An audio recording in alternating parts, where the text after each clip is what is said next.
TJs Mountain Haus upstairs in the loft bedroom. We are going to do a quick video tutorial, and we have a Samsung television with a dish network system.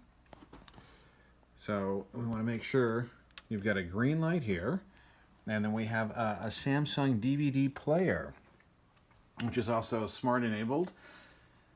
So using the Samsung remote for the smart TV, we have the source button up here that changes the HDMI input or the input. And these buttons right here, the arrow keys, allow us to move around. So if you have YouTube, Hulu, Netflix, Amazon, you can log into any of those accounts with your details, your password, your login information. And we're going to push the source button here.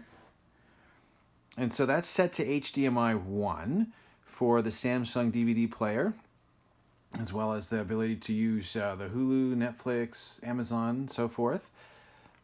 HDMI 2 is selected for the dish system, which then you'll use this remote control.